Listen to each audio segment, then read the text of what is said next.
नमस्कार। बचन सिंह सीरीज के अंतर्गत आज हम देखेंगे रीतिकाल के संदर्भ में डॉक्टर बचन सिंह के क्या कथन हैं, क्या विचार रहे हैं। इससे पहले हमने भक्ति काल और उससे पहले आदि काल पर बचन सिंह के कथन देखे अपनी प्रीवियस वीडियो में।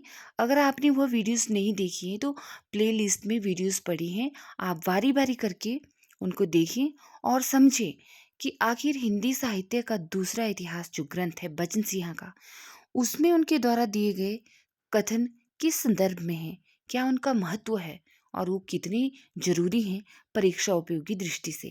तो आइए देखते हैं रीतिकाल के संदर्भ में डॉक्टर बचन सिंह के महत्वपूर्ण कथन। भक्ति काल में ब्रजी और अवधि दोनों में कविताएं लिखी जा रही थी, किंतु रीतिकाल में अवधि में कुछ भी महत्वपूर्ण नहीं लिखा गया। ब्रज भाषा सामान्य काव्य भाषा बन चुकी थी। यहाँ पर ब्रज भाषा और अवधि भाषा की तुलना की जा रही है। बताया जा रहा है कि किस तरह से भक्ति काल में ब्रज और अवधि दोनों में कविताएं लिखी गई और रीतिकाल में सिर्फ ब्रज भाषा में ही कविता लिखी, अवधि में नहीं। और व्यंग्यार्थ कौमुदी में पहले लक्ष्य है और बाद में लक्षण है। लक्ष्य अंश मूल नया प्रयोग कहा जा सकता है जो परिपाटी विरुद्ध है, लक्षण अंश वृत्ति।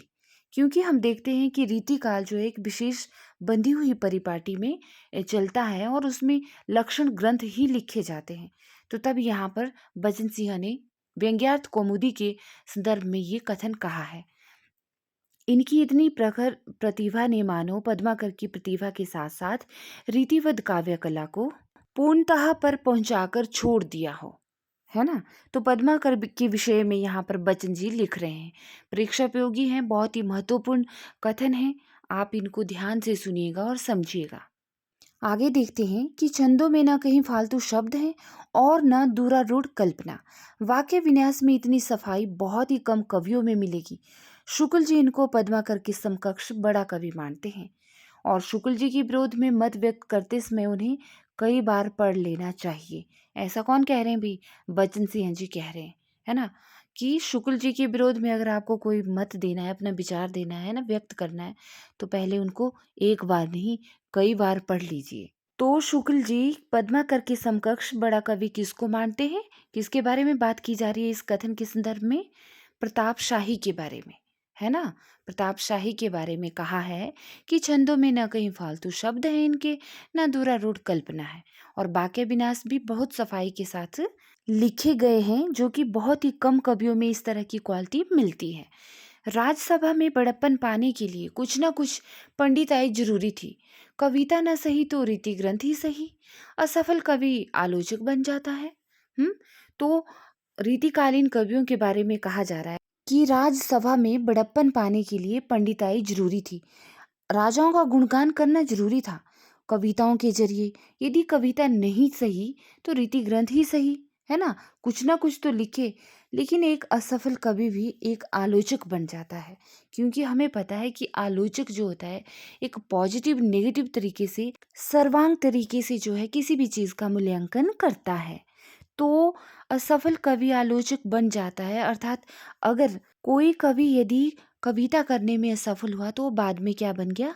आलोचक बन गया। मतीराम के संबंध में देखिए बचन के कथन की मतीराम का वीरता वर्णन का दस्तूर निभाता है, सिर्फ दस्तूर निभाता है। न शब्दों में जान है और न अर्थ में सच्चाई है, वह शुद्ध प्रशस्ति वाचन है। नेक्स्ट है, जब हिंदी काव्य नायिका भेद और नक्षिक वर्णन में लगा हुआ था, भूषण ने इतिहास की उस प्राणवान धारा को पहचाना जो औरंगजेबी अत्याचार के विरुद्ध बह रही थी। तो प्रस्तुत कथन जो है भूषण के बारे में है कि जब हमारा हिंदी काव्य, कौन सा काव्य? रीतिकालीन काव्य, रीतिकाल के अंतर्गत नायिका भेद और नक्षिक वर्णन में लगा हुआ था, तो भूषण वही रीतिकाल के अंतर्गत वीर काव्य लिखने में लगे हुए थे, है ना। और भूषण ने यदि इसे शिवाजी के सामने 52 बार पढ़ा हो तो कोई आश्चर्य नहीं। युद्ध वर्णन की अपेक्षा वे युद्ध वर्णन की तैयारी का वर्णन अधिक करते हैं। तो रीतिकालीन कवि जहाँ एक और जो है श्रृंगारपूर्ण लक्षण ग्रंथ लिख रहे थे, वहीं दूसरी ओर भूषण एकमात्र ऐसे कवि थे जिन्होंने शिवाजी और छत्रसाल की वीरता का वर्णन अपने काव्य में किया है। तो इस तरह से भूषण एकमात्र ऐसे रीतिकालीन कवि हैं जिन्होंने वीर रस में अपना काव्य रचा है। अतिशयोक्तिमूलक वर्णन, चाहे वह वीरता का हो या श्रृंगार का, कवियों का युग धर्म था। वर्णन की प्रणाली पारंपरिक और वीर गाथाओं के मेल में है। इसी को प्रोरोक्ति सिद्धि भी कहा जाता है। तो रीतिकालीन कवियों के संदर्भ में यह कथन है बचन सिंह का कि कई बार रीतिकालीन कवि क्या करते थे, बढ़ा चढ़ाकर अपने आशयदाताओं का वर्णन कर देते थे, चाहे उनकी वीरता का वर्णन हो, चाहे उनकी श्रृंगार का वर्णन हो, क्योंकि ये सब क्या था, ये सब रीतिकालीन कवियों का युग धर्म था। नेक्स्ट कथन है कि जहाँ कहीं औरंगजेब और उसके मुसाहिबों का प्रसंग आया है, वहाँ कवि खड़ी बोली की छौंक डाल देता है। शिवाजी की बड़ाई हो, हमारी लघुताई, क्यों कहत गरो परिवे को पातशाह गर्जा। यहाँ पर जो है किसके बारे में कह रहे हैं, भूषण के बारे में ही कह रहे हैं बच्चन जी कि उन्होंने चाहे औरंगजेब की प्रशंसा में, चाहे उसके मुसाहिबों की प्रशंसा में प्रसंग आया हो, कवि ने क्या किया, खड़ी बोली की छौंक भी बीच बीच में डालती है। किसके बीच में, ब्रजभाषा के बीच में। नेक्स्ट कथन है कि ये प्रगल्भ कवि तथा आचार्य थे। देव और बिहारी को लेकर कवि एक को तो कवि दूसरे को बड़ा सिद्ध करने का जो आंदोलन खड़ा किया गया, वह यूं ही नहीं था। यहाँ रीति काल में एक बहुत विशेष डिबेट रहा है देव और बिहारी को लेकर। चाहे लाला भगवान दीन हो, चाहे कृष्ण बिहारी मिश्र हो, इन्होंने इसको लेकर काफी कुछ लिखा है। और बचन सिंह की बात करें तो इन्होंने तो बिहारी को लेकर बिहारी का एक नया मूल्यांकन करके अलग से पुस्तक भी लिख दी है। तो यह जानना बहुत महत्वपूर्ण हो जाता है कि देव और बिहारी में से किसने जो है देव को बड़ा कवि माना है और किसने बिहारी को बड़ा कवि माना है। आगे का कथन देखिए कि उनकी कविताओं में स्वच्छंदता की जो प्रवृत्ति मिलती है, वह उन्हें घनानंद के निकट लाकर खड़ा कर देती है। स्मरण रखना चाहिए कि अपने ही ग्रंथों के इस या उस अंश को काटकर दूसरा ग्रंथ बना लेने की कला आधुनिक लेखकों को ही मालूम नहीं थी, बल्कि देव भी इस फन में उस्ताद थे। तो ये दोनों पंक्तियां, दोनों कथन जो हैं किसके संबंध में कहे हैं बच्चन जी ने, कवि देव के संबंध में। देव जी के यहाँ व्यंजना से तात्पर्य पहेली बुझोवल वाली वस्तु व्यंजना का ही जान पड़ता है। देव का महत्व आचार्य होने में नहीं, बल्कि श्रेष्ठ कवि होने में है। जहाँ तहाँ उनमें जो पेंचिले मजमून दिखाई पड़ते हैं, वे उनके आचार्यत्व के फल हैं। तो एक और महत्वपूर्ण बात, जो रीतिकालीन कवि थे वो ज़्यादातर कवि तो थे ही, लेकिन साथ में आचार्य भी थे, आचार्य कवि थे। तो ये दोनों विशेषताएं जो हैं रीतिकालीन कवियों में पाई जाती हैं। वस्तुतः वे मादक सौंदर्य के कवि हैं। उसमें रूप, रस, गंध और अभिजात्य का अद्भुत मेल है। यहाँ पर न मतीराम का संयम है और न बिहारी का क्लासिकल रूप। तो ये भी कवि देव के बारे में बात की जा रही है और उनका जो है यहाँ पर तुलना की जा रही है किसके साथ, मतीराम और बिहारी के साथ, है ना। आगे का महत्वपूर्ण कथन है कि भक्तों और संतों का प्रेम ईश्वर के प्रति था। तो रीतिकालीन कवियों का प्रेम मनुष्य का मनुष्य के प्रति, यानी स्त्री का पुरुष के प्रति और पुरुष का स्त्री के प्रति। ये कवि प्रेम को ईश्वरीय धरातल से उतारकर मानवीय धरातल पर ले आए हैं। देखिए कितनी बड़ी बात कही जा रही है यहाँ पे। भक्ति काल में हमने क्या देखा कि भक्तों और संतों का प्रेम देखा ईश्वर के प्रति, जो रहस्यमय प्रेम था। रीतिकाल में हमने देखा कि अपने आशादाताओं के गुणगान में रीतिकालीन कवियों ने जो है काव्य ग्रंथ रच डाले, उन्हीं की प्रशंसा में, उन्हीं की बड़ाई में, है ना। और साथ ही हमने देखा कि रीतिकालीन कवियों का प्रेम मनुष्य का मनुष्य के प्रति था, यानी कि स्त्री का पुरुष के प्रति और पुरुष का स्त्री के प्रति। लेकिन कुछ रीतिकालीन कवि ऐसे स्वतंत्र कवि हुए हैं जिन्होंने स्वतंत्र होकर, मुक्त होकर रचनाएं लिखी हैं, है ना, जिनमें कि घनानंद और बोधा का विशेष स्थान आता है। इन्होंने क्या किया है, इन्होंने अपने मानवीय प्रेम को ईश्वरीय प्रेम में बदल दिया था। जी हाँ, क्योंकि इनको जो प्रेम की वजह से जो है देश निकाला भी दे दिया गया था इनके आशयदाताओं के द्वारा, क्योंकि इन्होंने स्वतंत्र होकर रचनाएं लिखी हैं, किसी विशेष परिपाटी में बंधकर नहीं।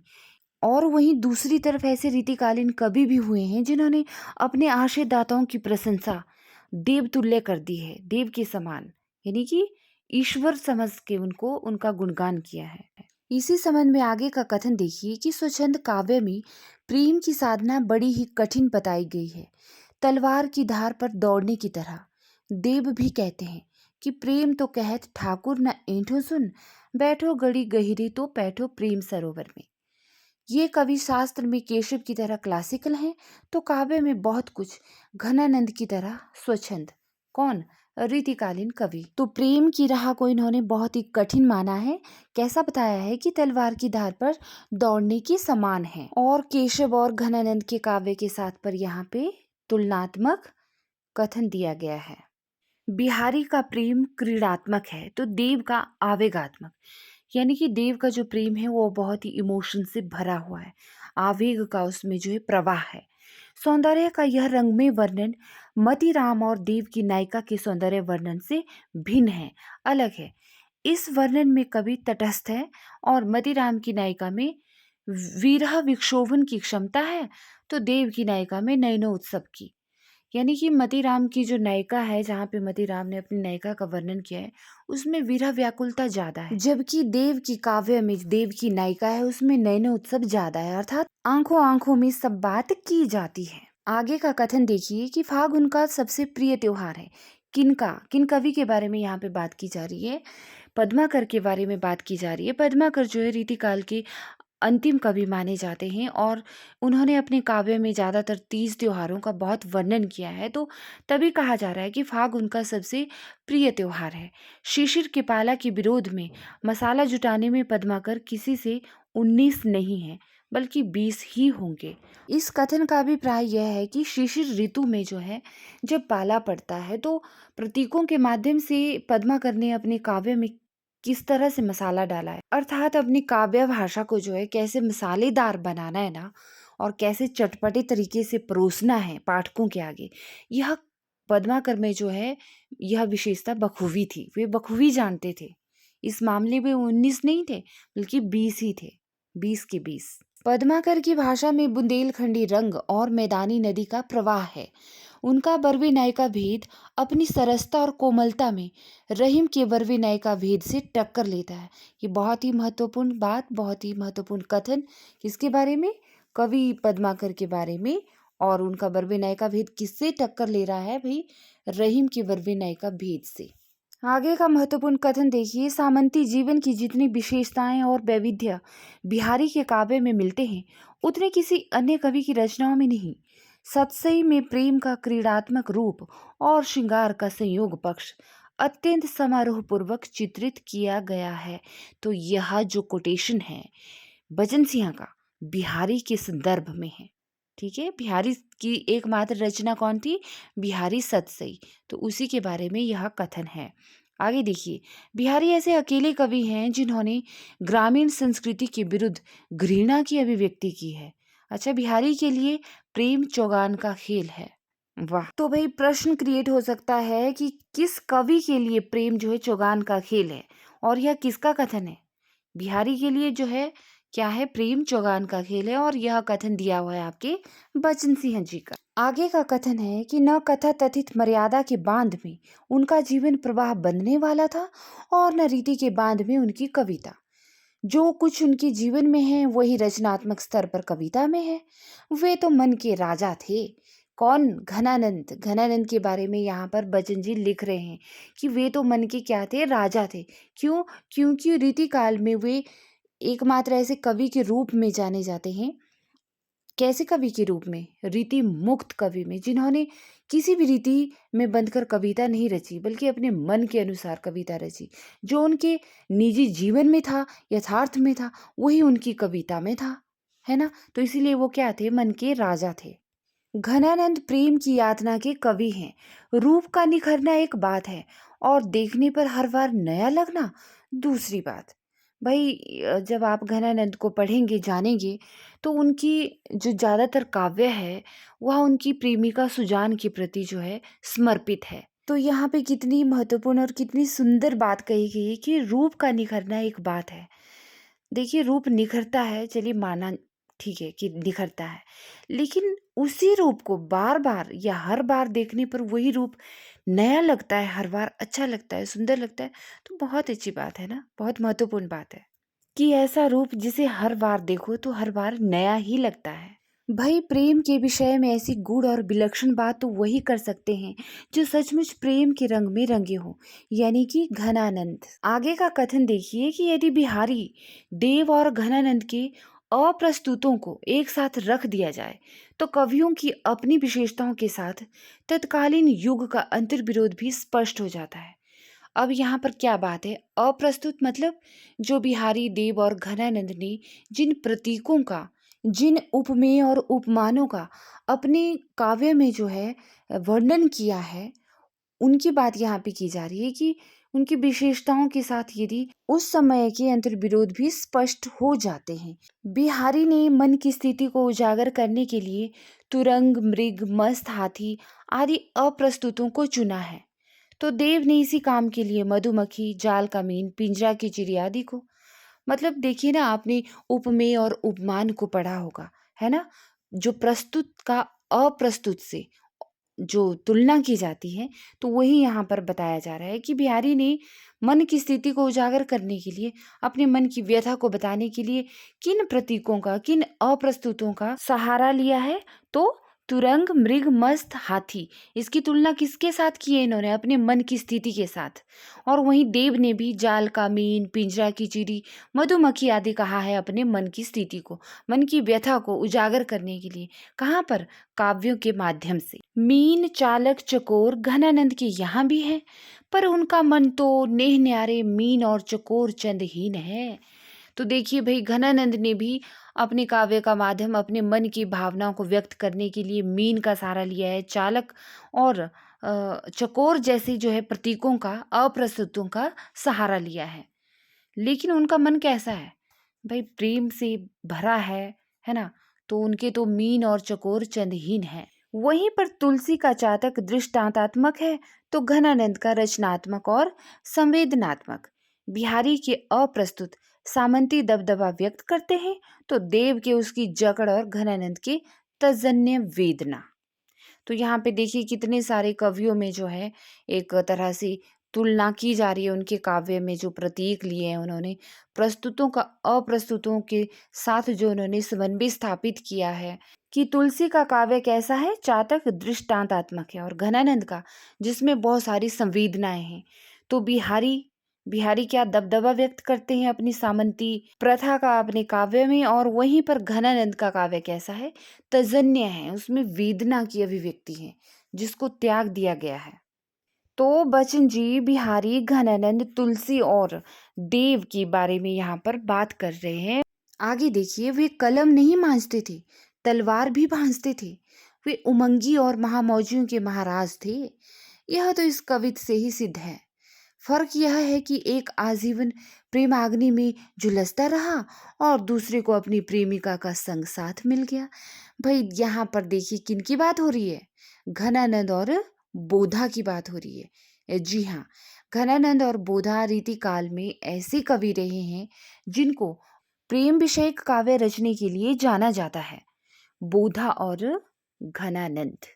तो इनकी प्रशंसा में क्या लिखा है बच्चन जी ने कि ये कलम ही नहीं मांझते थे, ये सिर्फ लिखना ही नहीं जानते थे, बल्कि लिखते तो बहुत ही अच्छा थे, लेकिन तलवारबाजी भी बहुत अच्छी कर लेते थे। ये महामौजियों के महाराज थे। और जो उनकी एक कवित से ही सिद्ध हो जाता है। आप इनके कवित पढ़िएगा घनानंद के, तो आपको पता चल जाएगा। और फर्क यह था कि आजीवन भर एक जो है प्रेम वियोग में झुलसता रहा, यानी कि घनानंद को उसका प्रेम कभी मिल ही नहीं पाया, और उसकी याद में ही शुरू से लेके अंत तक काव्य रचना करता रहा और उसी के विरह वियोग में तड़पता रहा। और दूसरे बोधा, जिनको उनका प्रेम मिल गया था, यानी उनकी प्रेमिका के साथ उनकी शादी हो गई थी, सिर्फ घनानंद की ही नहीं हो पाई थी। हिंदी की उर्दू शैली की कविता की शुरुआत रीतिकाल में हुई। बच्चन जी लिखते हैं कि हिंदी की उर्दू शैली की शुरुआत किस में हुई? रीतिकाल में। उस समय हिंदी कविता ब्रज भाषा में लिखी जा रही थी, है ना? तो ब्रज भाषा थी ना रीतिकाल की मुख्य भाषा, तो उर्दू कविता खड़ी बोली में लिखी जा रही थी। मीर विचारधारा में कबीर के निकट हैं, तो भाषा की मिठास में सूरदास के निकट हैं। अब देखिए, एक कवि है मीर, है ना, मीर जिनका नाम है, तो उनके बारे में यहाँ पे बच्चन जी लिख रहे हैं कि इनकी जो विचारधारा थी वो किसकी तरह थी? कबीर की तरह थी। और भाषा में जो मिठास थी इनकी, वो सूरदास की तरह थी। हिंदी के सूफी कवि भी इतने असांप्रदायिक नहीं थे जितने मीर थे। इस अर्थ में मीर जायसी और कुतुबन के आगे थे। वे लोग इस्लाम के घेरे को नहीं तोड़ सके थे, जबकि मीर ने उसे तोड़ दिया था। कबीर झपट्टा मार चोट करते हैं, तो मीर खिसा खिसा कर रुला रुला कर मारते हैं। तो कवि मीर की खासियत देखिए, इन्होंने इस्लाम के घेरे को तोड़ दिया था, है ना, जबकि बाकी सूफी कवि नहीं तोड़ पाए थे अपनी लेखनी के जरिए। और महत्वपूर्ण, मीर एक और हिंदी भक्त कवियों की परंपरा से जुड़ते हैं, तो दूसरी ओर आधुनिक हिंदी कविता के श्रेष्ठ कवि निराला से। वैसी ही हेकड़ी, वैसी ही वे दिमागी, वैसी ही मुफलिसी और वैसा ही अहम। वाह, इनमें न जयसी का सा पारस रूप मिलेगा, न पद्मावत में प्रयुक्त जनता की भूली भाली प्यारी भाषा, क्योंकि ये कैसे कबीरदास के जो है समरूप के थे, जिनमें कवि निराला की तरह हेकड़ी, वैसी ही बेदिमागी, मुफलिसी और वैसा ही अहम था। आगे का कथन, सबसे बड़ी बात यह है कि हिंदी में जहां एक और न्याय का भेद लिखा जा रहा था, वहां दूसरी ओर इतिहास की नब्ज पर हाथ रखे हुए गिरधर व्यापारी, बनिया, राजा, सिपाही, वर्णाश्रम धर्म की हीनता, हिंदू तुर्क की एकता की बात कर रहे थे। हम्म बच्चन जी के कथन का अभिप्राय यह है कि रीतिकाल में जहां पर एक और नायिका भेद लिखा जा रहा था, नायिकाओं के प्रति लक्षण ग्रंथ लिखे जा रहे थे, वहीं दूसरी ओर इतिहास की नब्ज पर हाथ रखे हुए हिंदुस्तानी भाषा और तुर्की भाषा की एकता की बात भी हो रही थी। यानी कि कुछ कवि जो है उर्दू में रचनाएं करते थे, रचनाएं लिख रहे थे, तो वहीं कुछ कवि जो है खड़ी बोली में रचनाएं करना भी शुरू कर चुके थे। यानी कि कहीं ना कहीं हिंदू और तुर्क की एकता की बात भी की जाने लगी थी। तो ये थे रीतिकाल के संबंध में बचन सिंह जी के कथन। और इससे पहले भी आदिकाल और भक्ति काल के संबंध में प्रीवियस वीडियोस में इनके कथनों का संकलन हो चुका है। तो कुल मिला के ये समझ आता है इनके कथनों से कि आदिकाल, भक्तिकाल और रीतिकाल में किस तरह की काव्य प्रवृत्तियां रही, किस तरह के लेखक रहे, कवि रहे और उनकी रचनाएं किस तरह की रही। तो ये सब हमें इनके कथनों को पढ़ते हुए समझ आ जाता है, और जो कि बहुत महत्वपूर्ण भी है जानना। अगर आपको किसी भी साहित्य का पूरी तरह से गहराई से अध्ययन करना है, तो आपको आचार्य शुक्ल, बचन सिंह जी, नामवर सिंह जी और इस तरह के तमाम आलोचक हैं, डॉक्टर नगेंद्र हैं, है ना, हजारी प्रसाद द्विवेदी जी हैं, रामविलास शर्मा जी हैं, इन सब के जो हैं कथनों को पढ़ना पड़ेगा, अच्छे से बारीकी से जानना पड़ेगा कि आखिर इन्होंने क्या लिखा उस समय के बारे में। तो बस इसी तरह से आगे के भाग का इंतज़ार कीजिएगा। तब तक नमस्कार।